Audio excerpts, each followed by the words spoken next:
Assalamualaikum warahmatullahi wabarakatuh. Halo semuanya, nama saya Muhammad Andi Nur Akbar, kelas 12 MIPA 3, absen 19, SMA Negeri 2 Unggul Sekayo. Pada video kali ini saya akan membahas materi fisika kelas 12, yakni hukum Lenz. Oke, baiklah, sebelum kita memasuki materi, ada baiknya kita mengetahui terlebih dahulu pokok-pokok bahasan yang akan dibahas pada video kali ini.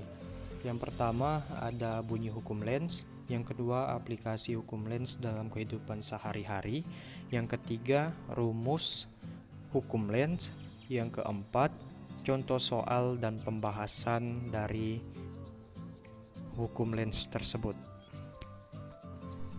Yang pertama, bunyi hukum Lenz.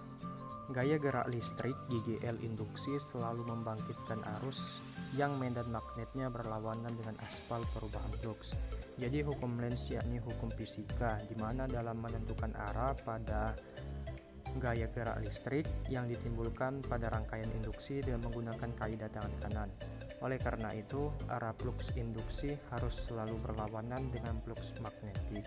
Dengan begitu, maka flux akan total yang dikelilingi oleh kumparan selalu konstan. Selanjutnya, pengaplikasian hukum Lenz. Salah satu penerapan dari hukum Lenz diantaranya, hukum Lenz sering digunakan dalam pengereman elektromagnetik dan kompor induksi. Hukum Lenz biasa digunakan pada generator listrik.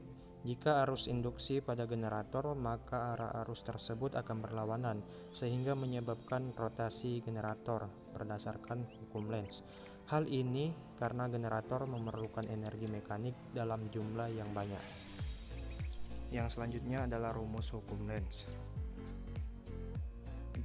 GGL sama dengan B kali IP. Flux magnet sama dengan B dikali A jika tegak lurus.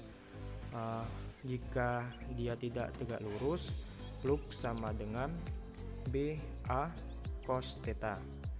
Selanjutnya, GGL induksi sama dengan min L dikali delta I per delta T.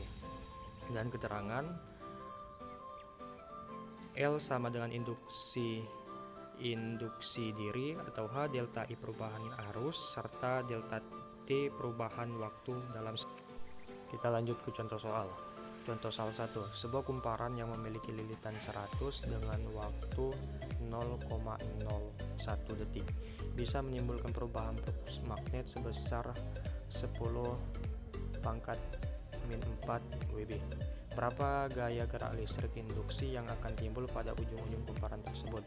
Jadi diketahui N sama dengan 100 lilitan, maka kita menggunakan rumus GGL sama dengan min N dikali D flux per D per T.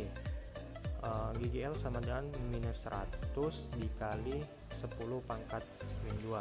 Jawabannya GGL sama dengan min 1 volt. Tanda negatif tersebut hanya menunjukkan arah dari arus induksinya. Jadi total dari gaya gerak listrik induksi elektromagnetik yang diperoleh dari ujung kumparan di atas sebesar 1 volt. Oke, kita masuk ke soal nomor 2. Dalam suatu kumparan yang induksi dirinya 0,2 H mengalir arus listrik 10 ampere dalam selang waktu 0,02 sekon. Arus itu berubah menjadi 4 ampere, maka besar GGL induksi yang terjadi adalah titik-titik volt. Nah, kita tulis dulu. Diketahui kan induktansi diri tadi sama dengan 0,2 H. Perubahan arus listriknya awal menjadi 10, lalu menjadi 4, maka kita kurangkan menjadi 6. Selang waktu T sama dengan 0,02 sekon. Maka untuk mencari GGL yang terjadi, kita dapat menggunakan persamaan delta E sama dengan min L dikali delta I per delta T. Tinggal kita masukkan saja nilai-nilai tersebut. Maka GGL sama dengan min 0,2 H dikali 6 ampere per 0,02 second. GGL sama dengan min 10 dikali 6. Maka GGL sama dengan min 60 volt. Cukup sampai di sini pembahasan materi dari saya. Terima kasih atas perhatiannya. Semoga bermanfaat. Saya akhiri, wassalamualaikum warahmatullahi wabarakatuh.